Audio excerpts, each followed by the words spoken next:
Hi guys! So, tignan natin ano makikita natin sa love reading ng mga collective.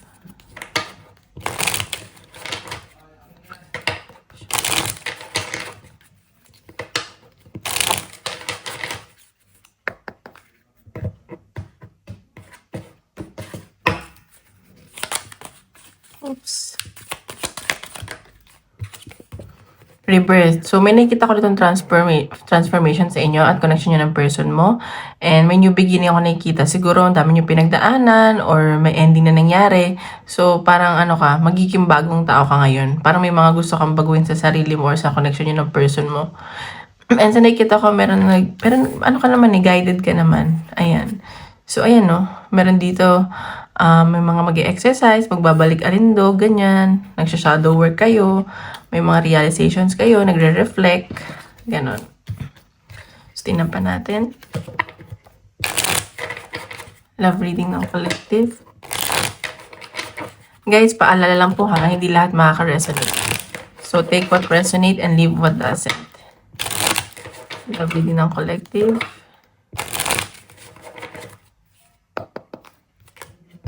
And don't forget to hit like and subscribe para updated kayo sa videos na i-upload.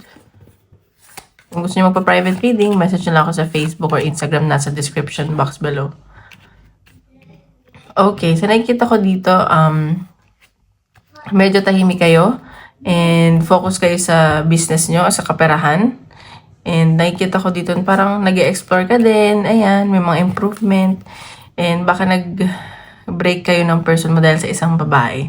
And itong babaeng to, medyo malandi, ganun. And chinichismis kayo nito or someone from the past to na sumira sa relasyon. Basta parang dominante yung involved sa relasyon nyo, ganun. Pero ikaw, focus ka sa kaperahan mo eh. Ayan. So, may ending na nangyari dito. And X yung nasa sense ko. So, tingnan pa natin. Okay?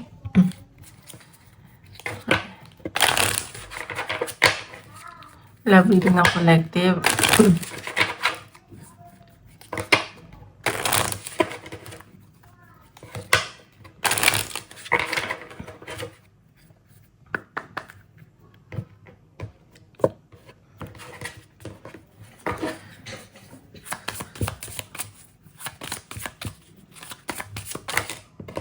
Lang po.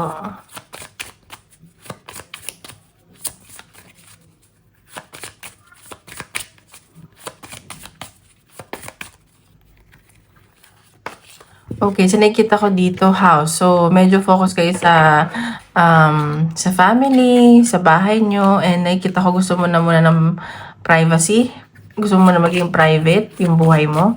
Ayaw mo nang maraming nakakaalam sa ginagawa mo, ganyan. Parang nagdi-disconnect ka sa lahat. Meron dito ng mga digital detox. Parang focus nyo lang is yung family nyo, yung bahay, ganyan. Kasi parang ito yung nagiging comfort zone mo eh. Parang feeling mo lahat sa labas, sasaktan ka, ganyan. So, tingnan pa natin. Oops. Ayan. So, nakikita ko dito, meron kayo natututunan. And it's part of your growth sa mga pinagdaanan mo. Ang dami mo daw pinagdaanan, pero ang daming, nagkakaroon ka ng good karma, ganyan. And sa nakikita ko, mas focus mo din yung health mo, ganyan. Ito natin. Or inisip mo na baka karma tong nangyari sa love life mo. Sabi din ang collect. Ayan no. So may mga challenges dito sa connection mo ng person mo. Siguro magkalayo kayo. May nakikita akong biglaang travel. Kahit na ang daming obstacles, blockages, delays. Gusto nyo magkita. Ayan no. Pero mag-ingat ka lang kasi baka masaktan ka lang pag nagkita kayo. And may mga involved dito na bata or immature tong taong to. And naging burden talaga tong taong to sa'yo.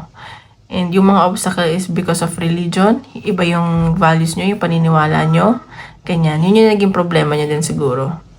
Ayan. So, pinapag-ingat ka lang dito. Medyo selfish tong person mo eh. So, mag-isip-isip ka. Selfish tong taong to. Sarili lang niya iniisip niya. Kaya maging selfish ka na rin. Ano natin?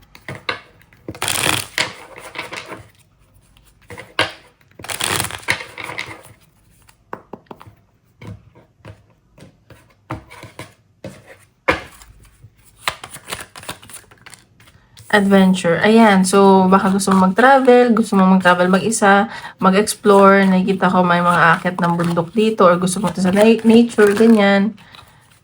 Ayan. So, huwag ka dito mag-alala kasi lahat naman daw ng parang may nag-gain ka naman dito na lesson or may nangyari sa'yo na kinatuwa mo din. And nakikita ko humihingi ka ng advice sa iba. And may mga sumusuporta naman sa'yo. Ayan. Nakikita ko na lahat ng ininvest mo, bumabalik naman sa'yo. Ayan, no? Focus ka sa family. Home talaga. So, huwag ka daw mag-alala. Baka meron dito na gusto ng, alam mo, may mga mentor, ganon. Tingnan pa natin. Connection ng person mo.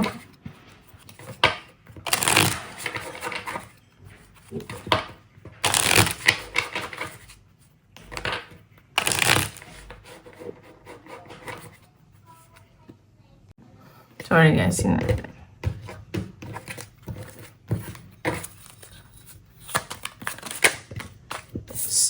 Three of Cups. So, meron talaga dito involved na third party. And dahil to siguro sa kaibigan niya, ganyan. Ayan, no.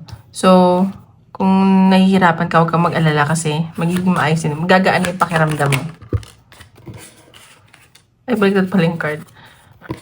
Ayan, so Knight of Pentacles. So, kung yung healing at pag-move on mo is medyo mabagal, huwag kang mag-alala kasi manghihinayang tong taong to, magsisisi to. So, ayan, mag-focus ka na lang doon sa kaperahan mo kasi parang nadidistract ka, nawawala ka sa goal, ganyan. May new beginning na paparating sa'yo. Completed na tong cycle na to sa inyo ng person mo. Medyo stuck ka lang sa connection nyo. So, just help yourself. Huwag ka na lang ma-stuck. Kasi may mga wish ka na matutupad. May nakita kong abundance, happiness na paparating sa'yo, blessings, ganyan.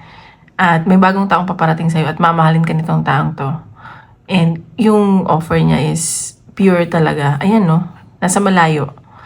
Baka hindi mo pa to kilala. Or may nag-offer na sa'yo, magkalayo kayo, kaibigan mo to, ganyan. Yung person mo kasi, ma-pride. Tingnan pa natin. Ano nafe-feel sa'yo? Ano nafe-feel sa'yo ng person mo? Or intention?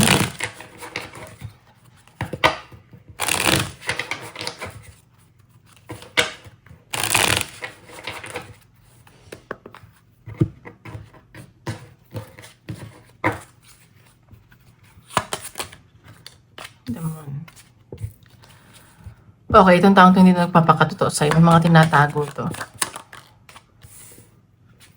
Magkalayo kayo? Okay. Inaantay ka niya. Magkalayo kayo. May pag-travel ako nakikita. Ayun na, may relocation. Moving forward. Ano ba yan? Okay, so nakikita ko itong taong to hindi nagpapakatotoo. Inaantay ka niya, may feeling siya sa'yo, gusto ka niya makita, gusto niya magsama kayo, nakikita ka niya as family, or kung pamilyado kayo, gusto niya na mabuo yung pamilya niyo, and feeling niya kinakarma siya, may mga issues sa sarili niya, and maraming tukso sa paligid niya, kahit na tawag dito, parang kahit anong avoid niya, parang natutukso siya. Yun yung problema sa kanya. Baka yun yung tinatago niya sa'yo. Gusto niya mag-travel papunta sa'yo eh. Ayan no.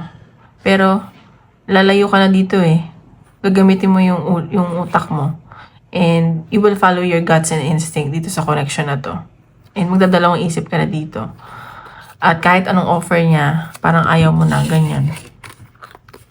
So, yun yung nakikita ko. Tinan pa natin. Napigil sa inang person mo.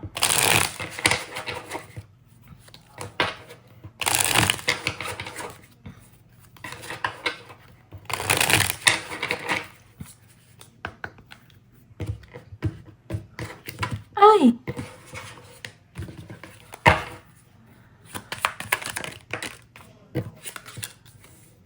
So, meron talaga dito cheater, nag-cheat sa'yo, and wala ka ng tiwala. Ayan, twin flame kayo eh.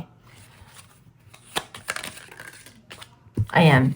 So, may mga inaayos na papeles. Baka may, ano siya, legal past. Nag-cheat sa'yo itong taong to. Nafe-feel niya na twin flame kayong dalawa. May mga disputes kayong dalawa eh. Ayan o. May bagong paparating sa inyo.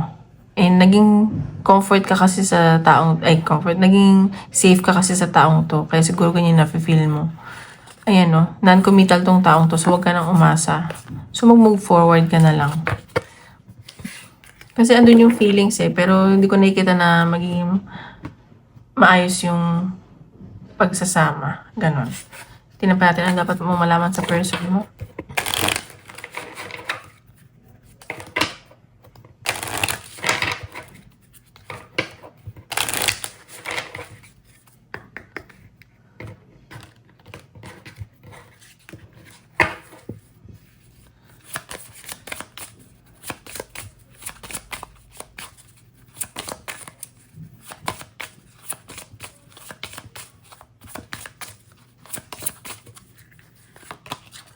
Ayan, baka kadil mo is water sign, Cancer, Scorpio, and Pisces.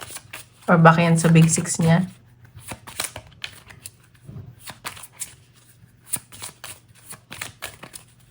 Ito dapat malaman sa person mo. Medyo emotional din tong taong to. Tinatago niya lang.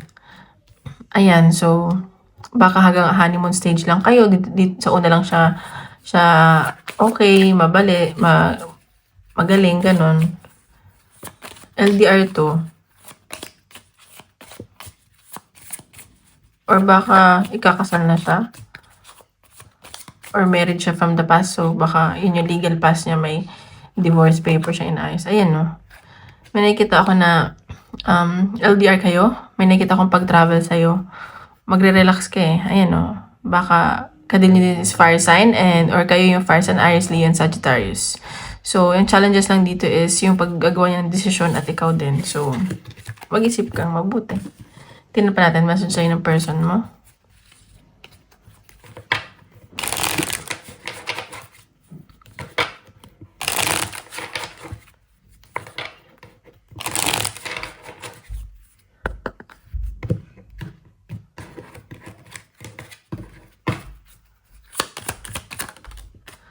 Attracted to sa yung taong to. Baka kaya ganon kasi attracted lang siya sa'yo. Ayan, attracted siya sa'yo and sa lahat na nakilala niya, ikaw lang yung pinakakakaiba at pinaka-naging close niya. Like, alam mo yun, parang there's something special about you. Yun yung gusto niya sabihin. Just being near is intoxicating. So, very intoxicating ka pag nagkakasama kayo, parang nahihil mo siya, ganyan. Nare-relax siya, masaya siya. Nag-aantay siya ng sign from you. Ay nako, kung weak naman yung taong yan, wag na. Pabayaan mo. Okay, so tingnan natin. Ano yung possible na outcome ng connection nyo?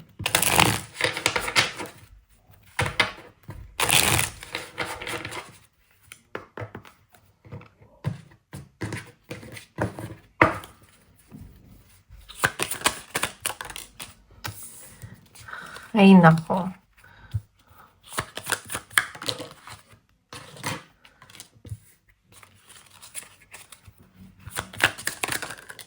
Oh, 888. So, tingnan nyo yan, ha? Oh, ang galing. Oh my God. 888. Abundance to. So, nakikita ko dito, mag-focus ka sa perahan. Maswerte ka sa career. Yun lang, magiging stuck lang isa sa inyo or pares kayo sa connection nyo. Pero ikaw, lalayo ka na eh. Napagod ka na. I-let go mo na tong taong to. Knight of Swords.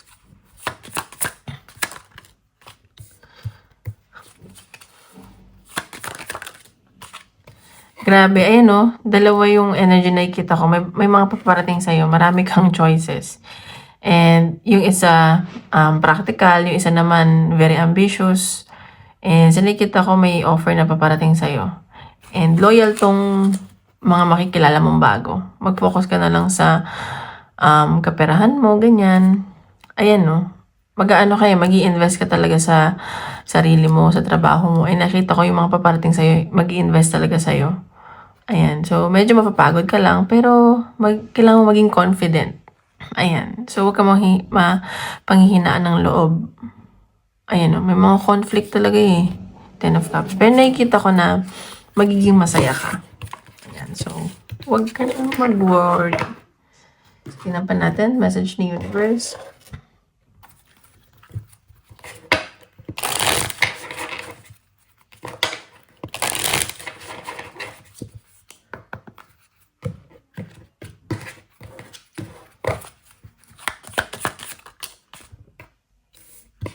Not enough energy is put into this. So, ayan. Siguro, hindi masyadong nag-effort yung person mo at ikaw, huwag mo na masyadong paaksayahan. Though, may isa sa inyo gusto pa mag-try. Pero, give more of your time and effort. So, nasa sense ko, magbigay ka ng time sa sarili mo. Or siya yung dapat. Magbigay ng time at effort. Okay, tignan pa natin message ni Universe.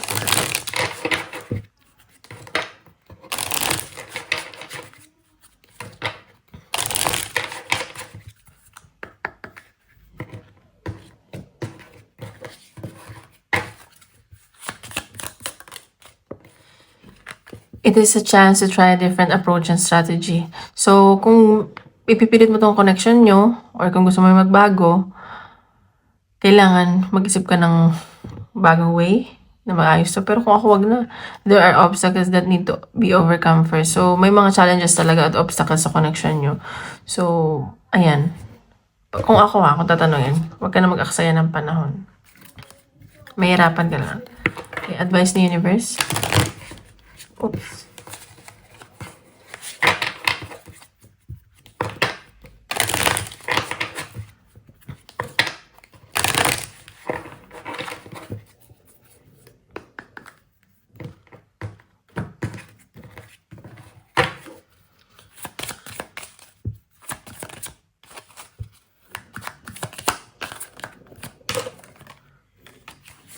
Healing energy flows through you. So, sa nakikita ko, meron kang healing energy. Kaya siguro, attracted ka sa mga ganitong, na-attract mo yung mga ganitong tao.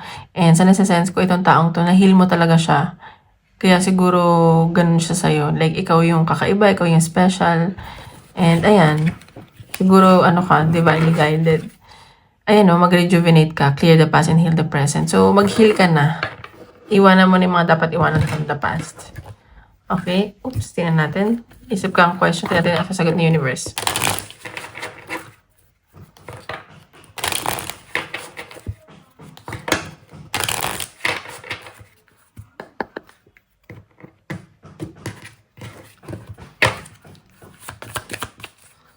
Tingnan natin sasagot ni Universe sa question.